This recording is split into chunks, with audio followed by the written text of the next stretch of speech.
Okay, let's get started. What's up, everyone? I'm Morrison III. I'm Cait McCready. And we're here to talk about you and your miserable life at your job. Nah, but seriously, Caitlin and I were on a road trip about 2 weeks ago to Atlanta, and we were talking about all the obstacles and hurdles that we had to jump in order to get where we are today. And if you're not sure where we are today, we are both entrepreneurs. We both work from home. We create our own schedules. We own real estate. All that good stuff. But before we did that, one thing that we have in common is that both of us were miserable at our jobs, which is why if you look above, you'll probably see the caption, "Are you miserable at your job?" And this is something that we've grown a passion for. While we were on our road trip, we were just talking about how we used to FaceTime on our lunch or send Snapchat videos to one another while we both were working our 9-to-5 jobs.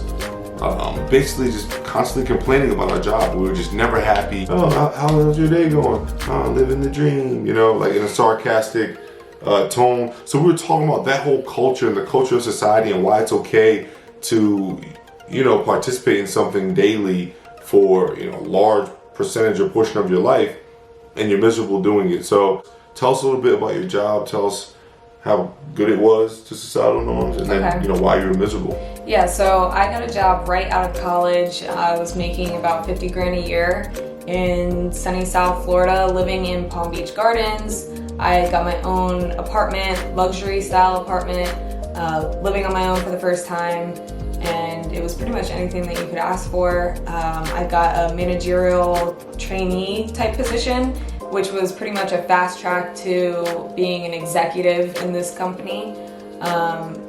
After that, I went on to sales, which I thought I would like a little bit more, and I even relocated for my position, and then, still found that I was miserable in what I was doing. So what exactly in that, perfect world or perfect job to some people, where did you find yourself miserable? Why did you hate it so much? Just the lack of freedom. Yeah, I remember my first job, it wasn't my first one, so obviously my first job was playing overseas. I went right out of college to Europe to play basketball. When I came back, I started my own company. Starting a company is tough. I needed funds, and I got my first job at this really cool startup where I got to wear jeans and sneakers to work, and it was just right up my alley. It was perfect. Again, making about 50 grand a year, had uncapped commissions. It was a sales job, inside sales. It was only like 6 of us there. It was in tech, right? It was in tech, Which is what you're into. Right up my alley, right? So I was real pumped about it. It was the most money it was more than I was making overseas. But I remember the weather broke one day, and I couldn't go outside and go for a walk, or you know what I mean? Or not go to work and just do whatever the hell I wanted to that day. And that's when it started bothering. This was a week in, and I was like, wait, this is stupid, I woke up, I'm not feeling good mentally. I'm feeling low, it's raining, I'm sad, I don't know, I miss my dad, you know what I mean? Right. But you can't just not go to work. You have to go wherever your job is and be a part of a system that is created to really prevent you from all the things that I just mentioned, because the job can't afford wild cards or loose ends of people really doing what the hell they want to do. It's meant for you to maintain this structure, and that was the part that really kind of bothered me. Well, okay, so I guess what bothered me the most was just the lack of efficiency that it creates, having to be at a job from, we'll say 9 to 5, because that's the most commonly used term. You have to be at this job for a lot amount of hours in a day, no matter what. And to me, I just saw people extending what they had to do within that day across those 8 hours, instead of, when it could have been something that they've gotten done if they just worked hard for 2 hours. That was the most frustrating point, but they had to be there. If you're an hourly worker, you have to be there from this time to that time. You have to take your lunch from this time to that time. And no matter how efficient you are, that system doesn't create, an environment where somebody like, you or I, or, a lot of people out there, probably people watching this video, are able to just knock stuff out and then go do something else. If that was, Yeah, I never thought about that. The craziest thing about that is, you are on lunch, you could be in an amazing conversation with your mother, grandmother, someone you care about a lot, someone you haven't spoken to in a while. But when your lunch is over, like that has to be cut short, and you have to go back to work, which goes to say for anything that's of a priority. But the part that gets you is that it's every single day, right? From time A to time B, and because it's every single day is why I feel that there should be more leniency. But as a business owner, I understand like why there's not, right? So that's when that's when I kind of was like, okay, this just isn't for me. It's not bad. Like they're not being malicious towards us. Yeah, because I mean, at a job, typically you do meet those people who need those hours, because otherwise they would just screw around and do whatever they want. Not everyone is efficient. Not everyone can hold themselves accountable. Say they have an at-home job, you can't always account for that person being on the computer at this time to this time and really making sure that they're getting their work done. Yeah, that's why they have to be at a certain location for a certain amount of hours. But it doesn't create a good environment for those who are efficient with your time. Well, that was the other thing I noticed, that I don't fit in. Yeah. I'm at a place with a bunch of people who need to be given orders, who need all this structure, who aren't necessarily self-starters, who aren't necessarily innovators. And I was at a startup, so there was a lot that I felt like I can contribute to the actual company. There was only like 6 of us. I had these cool ideas about marketing and the website, a higher converting website, or just things like that. I can just think off the top of my head. Yeah, high level processes, where it was executive level type decision. Correct, and I'm in the room like with the executive. You know what I mean? So I'm seeing like, oh, you're not that smart. Like I'm smarter than you, or my ideas are better than you. You just, I don't know, maybe got access to funding, or you maybe had a good idea, but you're not great at executing that idea, or whatever the case. So that was one of my biggest struggles as well. Was like, man, what if I put this much effort into my own ideas or my own company? What if I took the same KPIs and quotas that they're giving me and applied them to my business, which is what I did, and it helped. So I guess it wasn't a complete waste. I learned from my job. But to get back on track of what the purpose of this video is, I want to kind of place some markers for anyone who's watching this to say, oh shoot, like maybe I'm miserable at my job. You know what I mean? Like maybe I hate my life, right? And I got to a point where, when we started FaceTiming or Snapchatting and just basically complaining about our jobs, it was like, oh, you were sick, you fell into a depression, and ironically your job was part of the reason for that depression.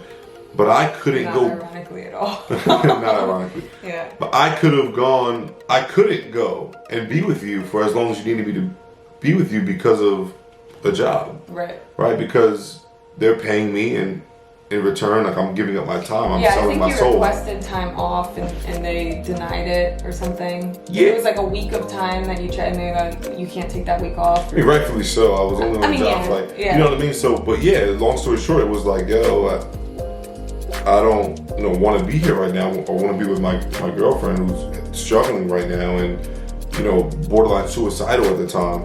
And even bigger, I couldn't take off my job feeling that way, Right, even worse. You're feeling that way, but still going to work. Yeah, like severely mentally ill and still had to go to work every single day. Yep. And calling out because of having a mental struggle it's becoming more and more okay, but especially in the company that I was in, it wasn't necessarily like a thing. Right, and even now looking back at it, it's like, wow, and especially since the job was the cause of that. Right. Like you had to stay on that for what? Because you needed money, A.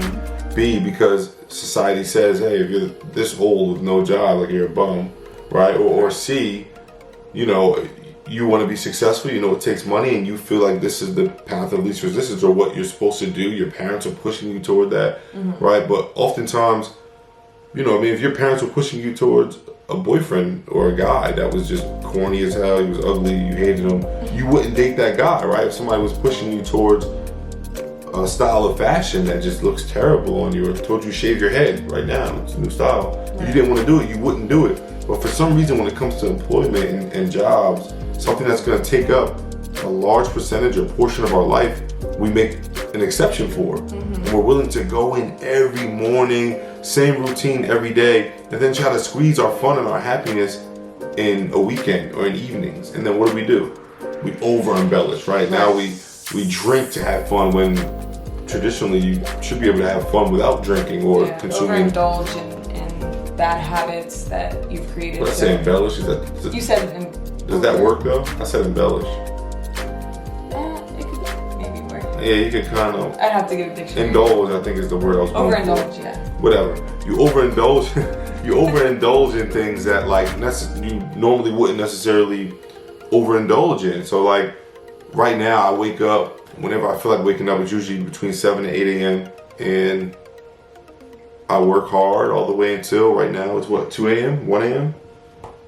It's 12:23.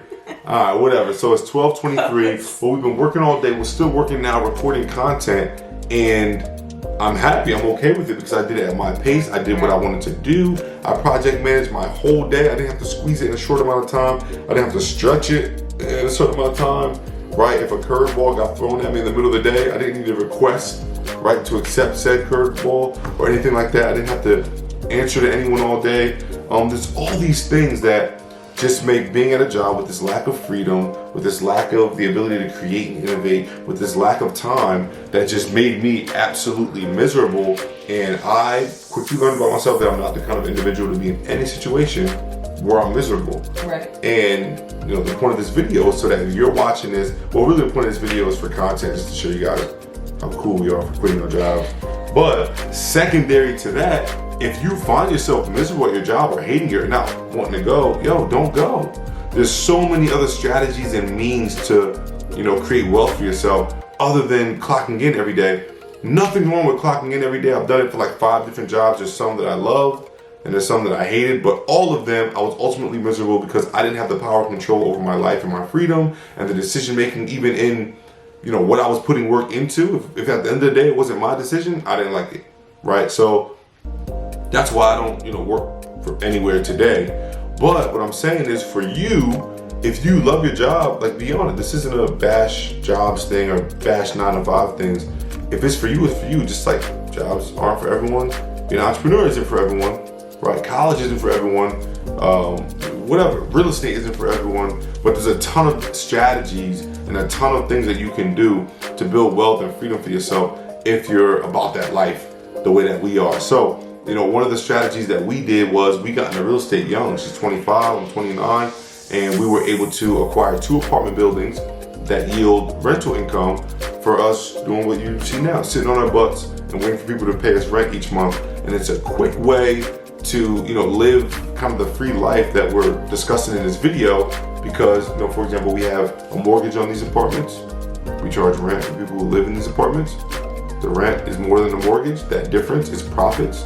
Those profits pay off all our expenses. Plus, we live in the apartment building, so we don't have living expenses like rent or utilities and things like that. So when you do that, now that profit takes care of everything, and any money that we make from my business, from her business, from our business that we have together, is all things that can go toward building wealth, saving for a future, or just living luxurious or traveling or doing things that you want to do or investing in your passion, which might not necessarily be a business. It might be dancing. It might be giving back to the community. It might be whatever, right? But you have that freedom, time, and money by investing in real estate. And if you don't know where to start, you can follow me at Morrison III on IG or subscribe to our YouTube channel for more content like this and get content that'll show you how. Or you can even take a step further and DM and message either one of us.